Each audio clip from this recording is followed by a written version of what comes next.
Sisters of Vengeance, a family revenge story. The text message came at 2 a.m. on a Saturday morning. Aaliyah Washington was asleep in her apartment downtown when her phone buzzed on her nightstand. She ignored it at first, rolling over and trying to fall back asleep. But the phone buzzed again, and again, and again. Multiple notifications in rapid succession, each one making a sound that grew more urgent and more alarming. Something was desperately wrong. Aaliyah grabbed her phone with trembling hands and scrolled through the messages. They were all from her younger sister, Zara. But they weren't words. They weren't explanations. They were photographs. Photographs of their mother. Photographs taken in what looked like a luxury hotel room. Their mother sleeping peacefully on a silk bed, her body exposed and vulnerable. Their mother in the shower, water cascading down her body.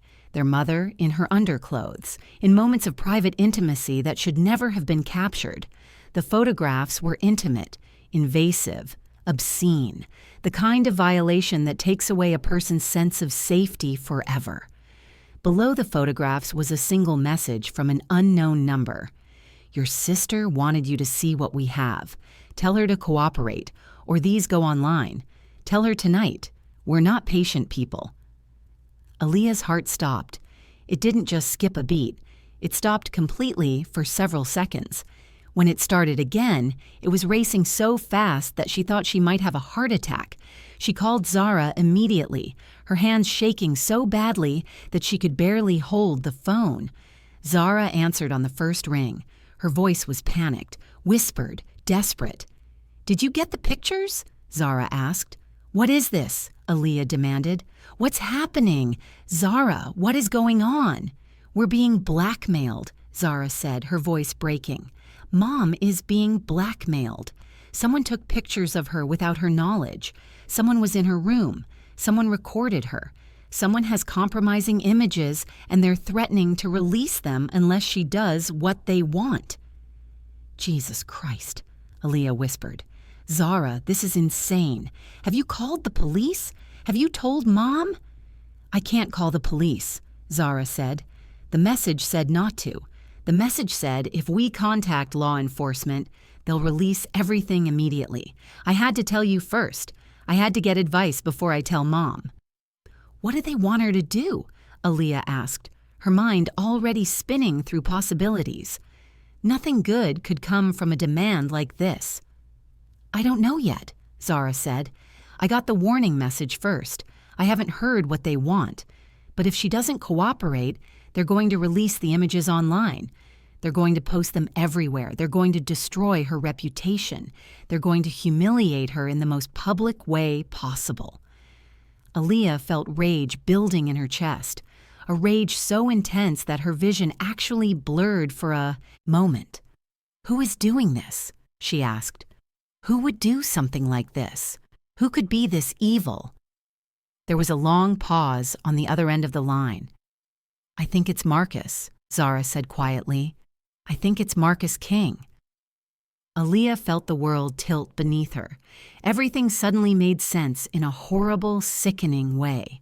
Marcus King, their mother's ex-boyfriend, the man their mother had dated for 3 years, the man their mother had trusted completely, the man their mother had let into their lives, into her bedroom, into her most intimate moments, the man who had turned out to be a monster. Their mother, Patricia Washington, was a successful woman. Patricia was a civil rights attorney who specialized in cases involving police brutality and racial discrimination. She was respected in her field. She had won groundbreaking cases that had made national headlines. She had changed policy at the city and state level. She had dedicated her entire professional life to fighting for justice for marginalized communities. She was also a woman who had been alone for a long time. Patricia had divorced Aaliyah and Zara's father 15 years ago. The divorce had been acrimonious and brutal. Their father had fought her for custody with a determination that had nothing to do with wanting to spend time with his children and everything to do with controlling Patricia. He had hired expensive attorneys. He had made false accusations. He had stretched out the proceedings for years. He had made the entire process as painful and as expensive as possible for Patricia. When the dust finally settled, Patricia had won sole custody of the girls. But she had also lost her savings, paying for legal fees. And more importantly, she had learned a hard lesson about trust. She had learned that love could be weaponized. She had learned that the people closest to you could betray you in the most devastating ways. For 10 years after the divorce, Patricia had focused exclusively on her career and her daughters. She had avoided dating. She had avoided romantic relationships. She had avoided putting herself in a position where she could be hurt again. She had thrown all her energy into being a mother and a lawyer. But eventually, loneliness became too much to bear. Being alone night after night, coming home to an empty house, having no one to share victories with, having no one to hold her when she was sad, having no one to make her laugh or make her feel beautiful or make her feel desired. After 10 years of that, when Marcus King came into her life, it felt like the universe was finally giving her a second chance at happiness. Marcus had pursued her relentlessly for months before she finally agreed to go out with him. He was charming and attentive and romantic in a way that made Patricia feel like she was the most important person in the world. He had bought her flowers, expensive flowers from upscale florists. He had taken her on vacations to tropical islands. He had made reservations at the finest restaurants in the city. He had made her feel beautiful and wanted and worthy of love. For 3 years they had been together. They had gone on trips. They had met each other's friends. They had talked about a future together. They had made plans for vacations and holidays and celebrations. Patricia had allowed herself to believe that maybe, finally, after all the pain and rejection and loneliness, she had found someone who genuinely loved her. But then, 1 month ago, Patricia had discovered the truth. She had broken up with him because she had discovered that he was unfaithful. She had found text messages on his phone to another woman, sexual text messages, messages discussing when they would meet up next, messages calling her beautiful and sexy, and everything Patricia wasn't. She had also found dating app profiles where he was actively looking for other women to sleep with. Multiple dating apps, multiple profiles, each one telling a different story about who he was and what he was looking for. When she had confronted him about the messages and the profiles, he had been cold and dismissive. He had told her that she was being crazy, that she was being paranoid, that she needed to trust him more, that she was always so suspicious and controlling, and that's why he needed to see other women because she wasn't enough for him. She had left him that night.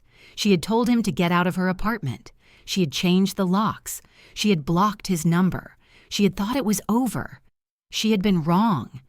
And now he was taking his revenge in the most devastating way possible. The next morning, Aaliyah and Zara met with their mother at her office in downtown. Patricia occupied a corner office on the 34th floor of a prestigious building. Floor-to-ceiling windows overlooked the entire city. On a normal day, Patricia loved working in that office because the view reminded her that she was part of something bigger, that the city was full of people who needed help, that there was important work to be done. But today, the view felt like a prison. Everyone could see into the office. Everyone could see inside. The thought of her private moments being displayed for the world to see felt like a physical assault. Patricia looked terrible. She hadn't slept at all. Her eyes were red and swollen from crying. Her hands shook visibly as she held a cup of coffee that had gone cold hours ago. She was wearing the same clothes she had been wearing the previous day. Her hair was uncombed. She looked like a woman who had been broken. "How many photographs are there?" Aaliyah asked, sitting down across from her mother. "I don't know," Patricia said. "I don't know what he recorded. I don't know what he photographed. I don't know the full scope of what he has. I only know what the initial message said." "What exactly did the message say?" Zara asked, pulling out a notebook to write down the details. Patricia pulled out her phone with a trembling hand and opened the message thread. She'd been staring at these messages all night, reading them over and over, trying to convince herself that they weren't real. The first message had arrived at 1 a.m., right after Zara had started texting the photographs to Aaliyah. Patricia, I have photographs of you. Very intimate photographs. I took them without your knowledge. I also have video. I have recordings of conversations. I have evidence of things that would destroy your career if they became public. A second message followed 15 minutes later. Here's what you're going to do. You're going to sign a statement saying that the case you just won against the police department was a mistake. You're going to tell the judge that you made errors in your evidence presentation. You're going to recant your testimony. You're going to ask for the verdict to be overturned. A third message came shortly after. If you don't do this within 48 hours, I'm releasing everything online.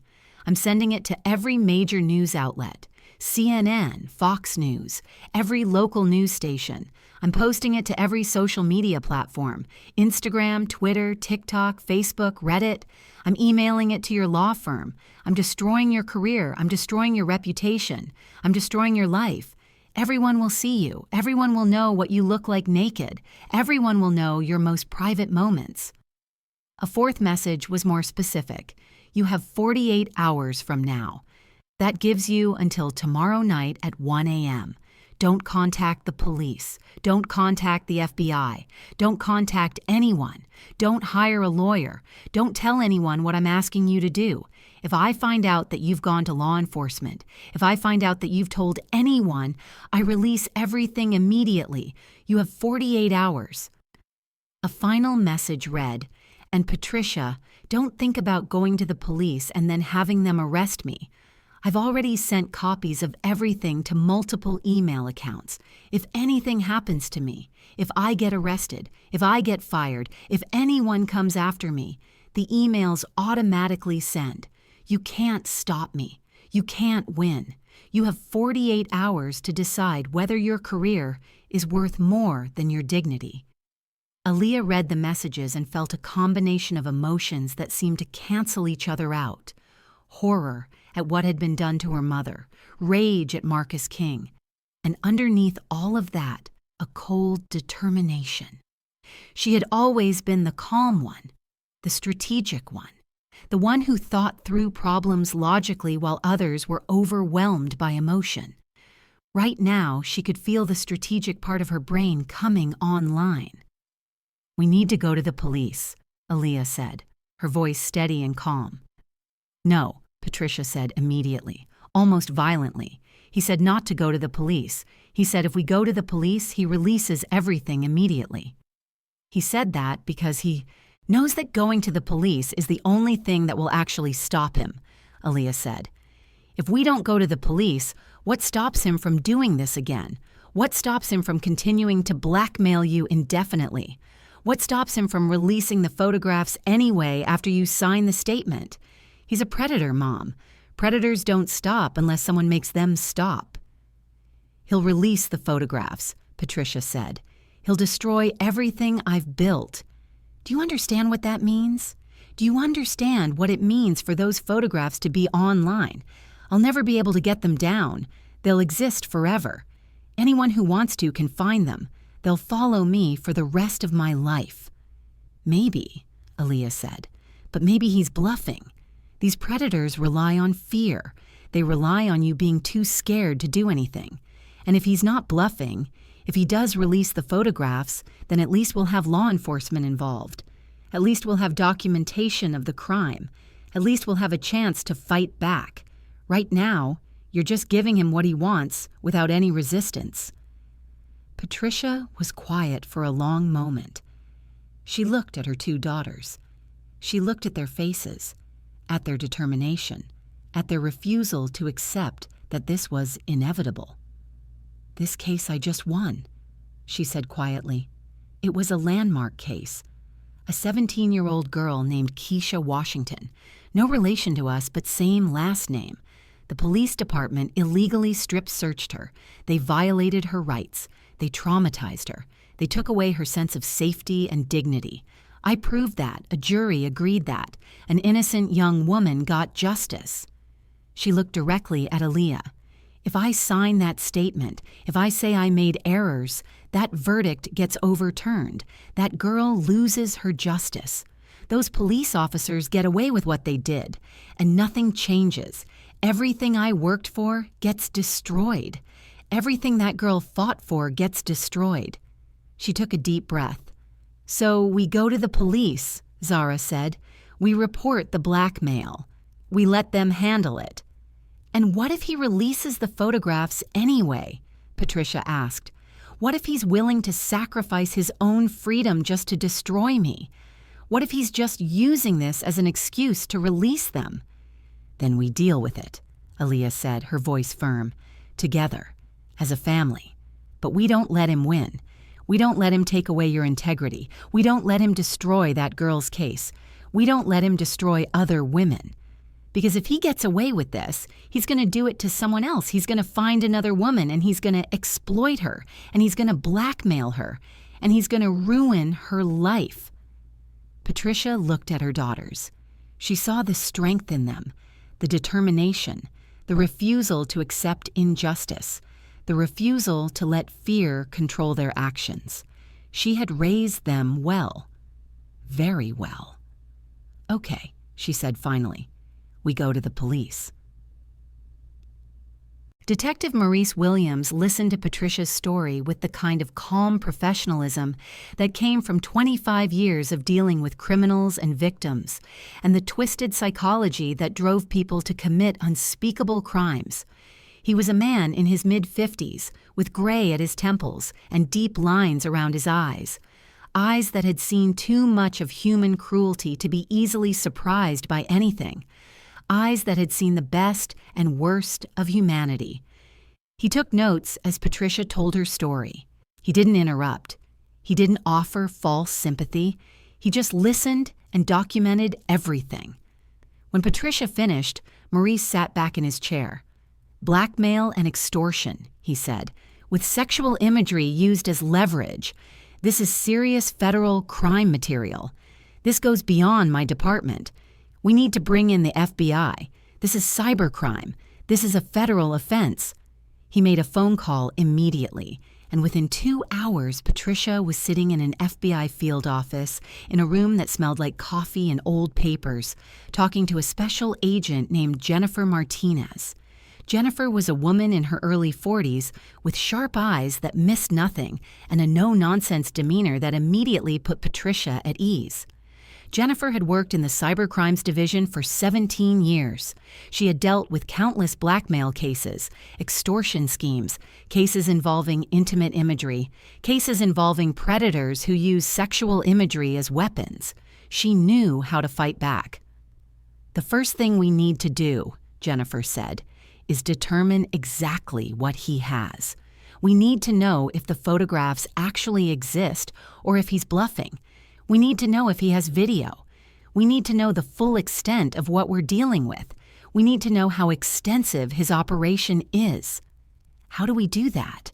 Patricia asked. "You respond to his message," Jennifer said. "You tell him that you need proof. You tell him that you need to see some of what he has before you'll consider cooperating. You ask him to send you a sample." Patricia looked uncomfortable at the prospect of that. "Why would I do that?" she asked. "Why would I ask him to send me explicit photographs of myself? That seems like I'm just asking for more humiliation." "Because once he sends them," Jennifer said, "we have evidence that he possesses these images. We have evidence that he's trying to use them for blackmail. We have concrete proof of the crime. We have everything we need to prosecute him. Right now, we just have his messages. We need the photographs to prove that he actually has what he claims to have." Patricia nodded slowly, understanding the logic, even though she hated the prospect of it. "Okay," she said, "I'll do it." Patricia sent a message to Marcus's number from her phone while sitting in the FBI office with Jennifer Martinez watching.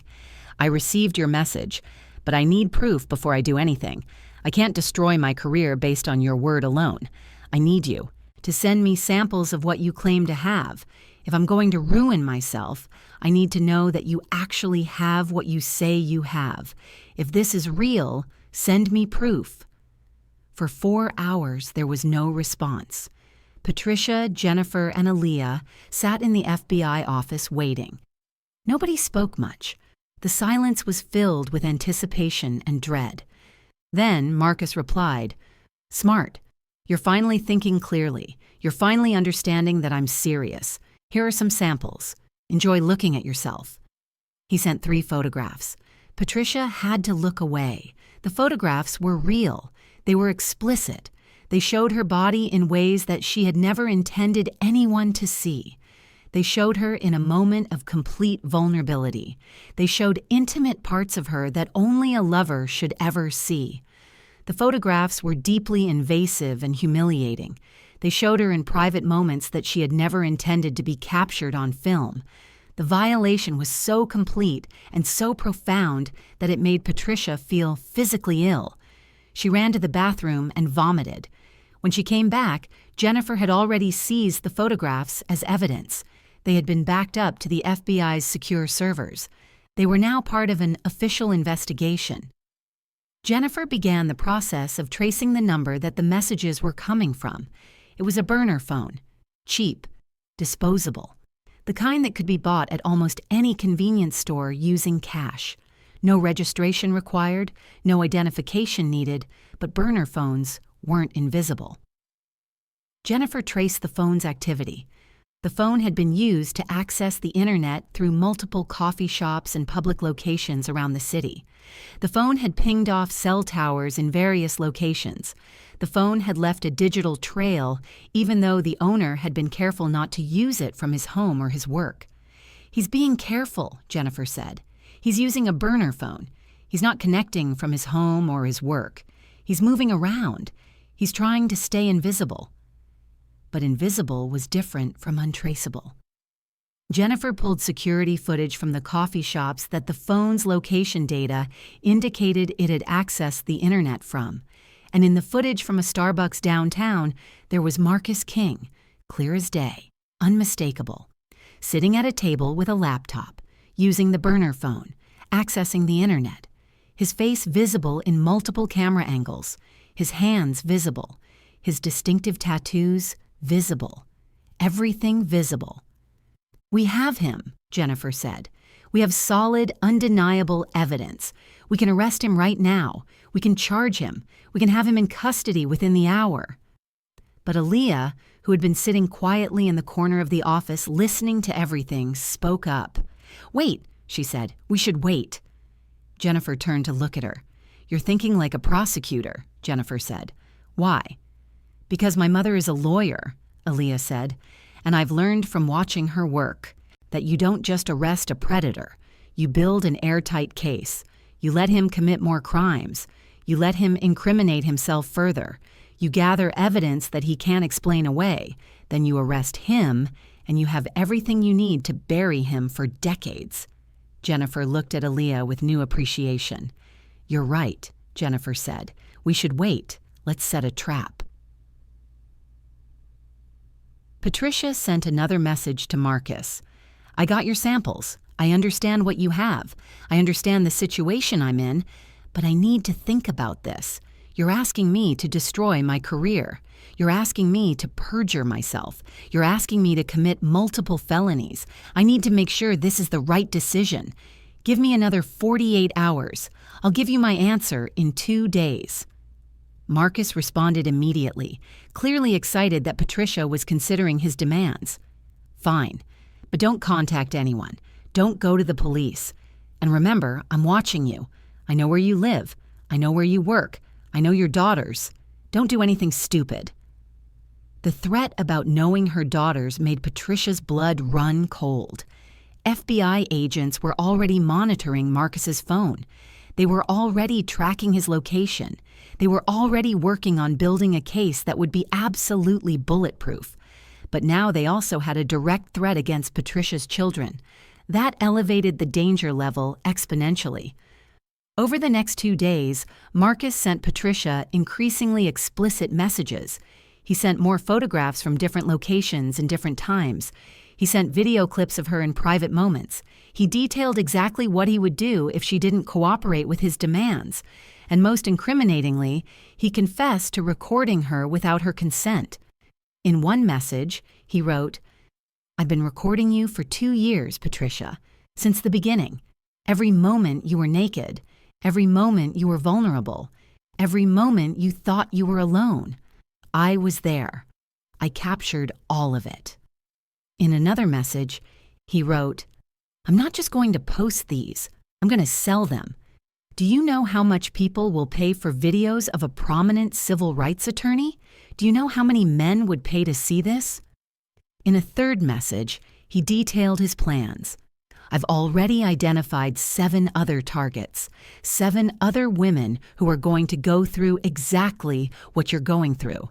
I'm going to make millions doing this, and you're just the beginning." Each message was another nail in his coffin. Each confession gave the FBI more ammunition.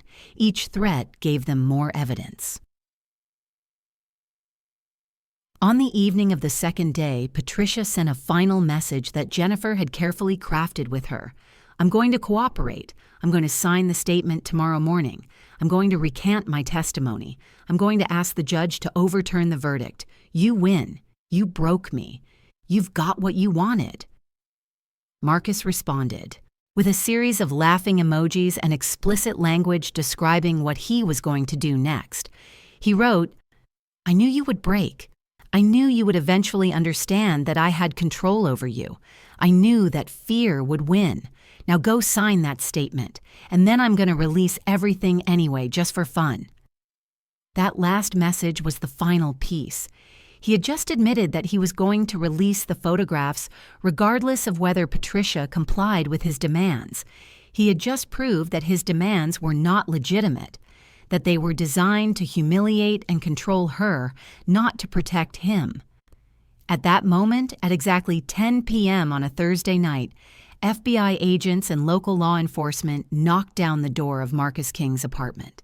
He was found exactly where the FBI expected to find him, sitting at his computer, surrounded by multiple cameras, recording equipment, laptops, external hard drives. All of it was filled with photographs and videos of multiple women without their consent. The FBI seized 17 external hard drives. Each one contained hundreds of photographs and dozens of hours of video. The women in those videos and photographs included not just Patricia, but 8 other women, 8 other victims, 8 other people whose privacy had been violated. Marcus King was arrested on 17 different counts, including extortion, blackmail, production of non-consensual intimate imagery, federal cybercrime violations, and federal crimes related to cyberstalking and harassment. The trial lasted 4 weeks. The prosecution presented the evidence methodically. The text messages, the photographs, the video footage of Marcus using the equipment, the surveillance footage of him at the coffee shop, the testimony of Patricia and the other women who had been victimized. Marcus's defense attorney tried to argue that the relationships had been consensual, that the women had known they were being filmed, that they had agreed to let him take photographs. But the evidence didn't support that narrative at all. One by one, women took the stand and testified about what had been done to them.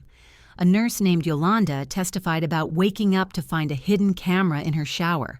A teacher named Sarah testified about discovering video of herself sleeping. A doctor named Michelle testified about finding surveillance equipment in her bedroom that had been there for months without her knowledge.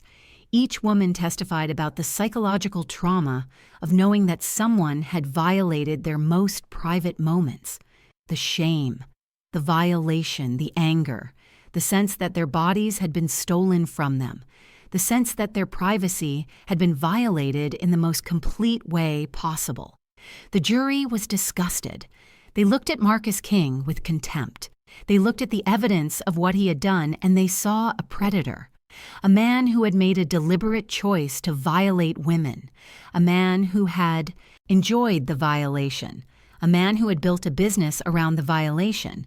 It took the jury only 2 days to return a verdict, guilty, on all 17 counts. The judge who presided over the case was Samuel Chang, a man in his 60s who had been on the bench for 20 years. He had seen many cases, many criminals. But the level of premeditation and cruelty in Marcus King's crimes had shaken him.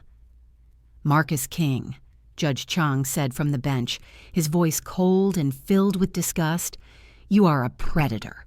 You have systematically victimized 9 women. You have violated their privacy in the most egregious way possible. You have violated their bodies. You have violated their sense of safety.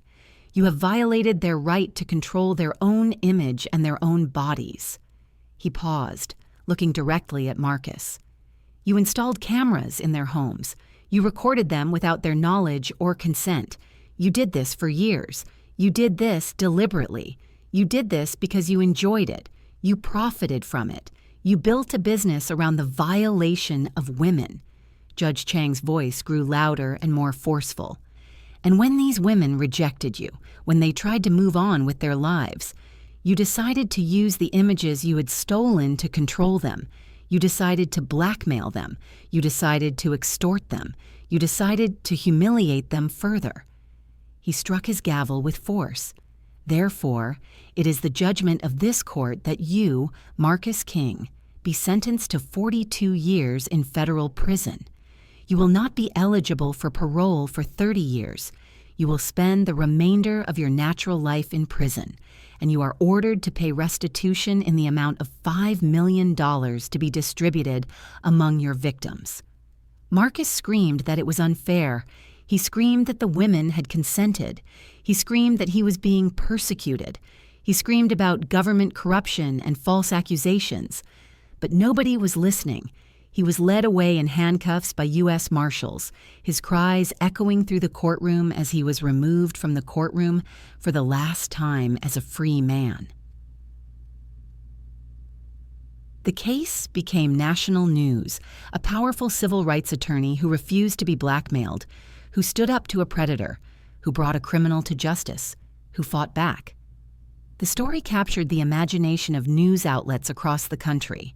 Patricia was invited to speak at universities about standing up to sexual harassment and blackmail. She was invited to speak at law enforcement conferences about how to investigate cybercrime and extortion. But her real work came after the trial was over. Patricia knew that what had happened to her was not unique. She knew that there were thousands of women suffering from similar situations. Women who were being recorded without their consent, women who were being blackmailed with intimate imagery, women who were being controlled by predators. She founded an organization called The Unshuttered, dedicated to helping victims of intimate image abuse and sexual blackmail. The name was intentional. Shuttered meant to be silent, to be closed, to be hidden, to be ashamed. Unshuttered meant to be open, to be honest, to be visible, to be proud. The Unshuttered provided legal assistance to women who had been victimized. It provided counseling.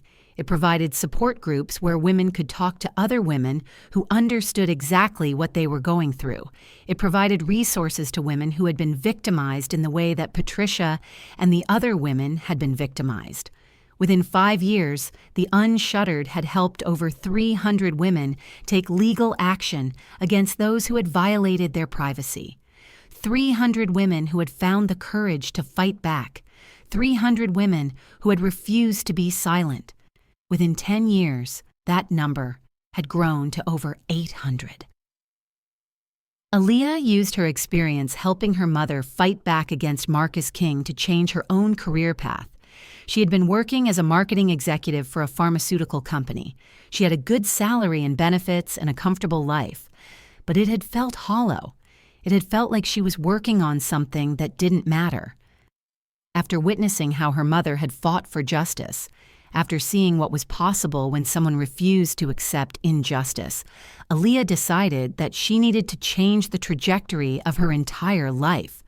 She quit her job. She applied to Howard University Law School. She was accepted. She attended law school while working part-time to support herself. She studied late into the night. She volunteered at legal aid clinics. She graduated top of her class. After law school, she joined her mother's law firm.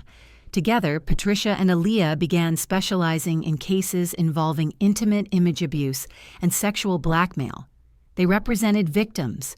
They prosecuted perpetrators. They fought in courtrooms across the country for women who had been violated. They won landmark cases. They changed policy. They set legal precedents that protected women across the country, mother and daughter, working together to make sure that what happened to Patricia would never happen to another woman without serious legal consequences. Their firm became known as one of the most aggressive advocates for victims of intimate image abuse. They never lost a case. They fought with the ferocity of people who had personal experience with the crime. Zara, the youngest sister, took a different path. She realized that the legal system could punish perpetrators, but it couldn't heal the trauma that victims experienced. She decided to become a therapist. She attended graduate school and studied trauma psychology and sexual assault recovery. She became specially trained in treating victims of intimate image abuse. She worked with the victims that her mother and sister were defending. She helped them process the trauma of being violated. She helped them reclaim their sense of safety and dignity. She helped them move forward with their lives. Zara became known as one of the most compassionate and effective trauma therapists in the city. Women who had been victimized sought her out because they knew that she understood what they had been through. They knew that she would not judge them. They knew that she would help them heal. All three women, Patricia, Aaliyah, and Zara, had taken the violation and pain that Marcus King had inflicted and transformed it into purpose. 10 years after Marcus King's conviction, Patricia received a letter from federal prison. The letter arrived with a federal prison return address. Patricia almost threw it away without opening it, but something made her open it. Marcus had spent 10 years behind bars. He had been a model prisoner. He had completed therapy. He had written numerous letters of apology to the women he had victimized, but he had never received a response from any of them. Patricia read the letter carefully. It was long, rambling in places, self-pitying in other places, but also, in some parts, showing signs of genuine remorse that Patricia had to work hard not to dismiss out of hand. "I understand now what I did," he wrote. "I understand the pain I caused. I understand that my actions were unforgivable. I understand that no amount of remorse or apology will ever undo what I did." He wrote about the years he had spent in prison, about the therapy he had undergone, about the moment when he finally understood that he was a predator and that his victims had done nothing to deserve what he had done to them. "I spent years blaming you," he wrote. "I told myself that you had led me on, that you had wanted me to record you, that you had enjoyed being victimized. I spent years telling myself lies so that I didn't have to face the truth of what I had done," he continued. "But in prison, I had nowhere to hide from the truth. I had nothing to do but think about my crimes. I had nothing to do but understand the impact of what I had done. And eventually I had to accept that I was evil, that I had made deliberate choices to hurt women, that I had enjoyed hurting women, that I was exactly the kind of person that deserves to spend his life in prison." Patricia read the letter twice. Then she filed it away in a drawer in her office. She did not write back. She did not forgive him. She did not absolve him of his crimes. But she used his letter as a reminder of why her work was so important, as a reminder that there were predators out there, as a reminder that women needed to be protected, as a reminder that standing up to violence, no matter the cost, was worth it. 20 years after Marcus King's arrest, Patricia stood at a podium at the National Conference on Women's Rights and Justice. The conference was held in a large convention center in a major city. There were thousands of women in the audience, lawyers, therapists, activists, women who had been victimized, women who had survived. Patricia was now in her 60s, but she still possessed the fire and determination of a woman who had fought for justice her entire career. Her hair had more gray in it now. Her face had more lines, but her eyes were as sharp and determined as they had ever been. Aaliyah and Zara stood beside her on the stage. Patricia told the story of what had happened to her. She told the story in explicit detail. She told the story of the blackmail. She told the story of her daughters standing by her side. She told the story of her refusal to be silenced or destroyed. And she told the story of the hundreds of women whose lives had been changed because she had refused to give in to a predator. "When Marcus King tried to blackmail me," Patricia said, her voice filling the massive auditorium, "he believed that I would choose my reputation over the truth.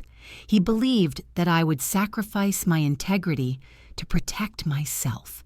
He believed that I would use my power as a lawyer to cover up his crimes so that I could save my own skin."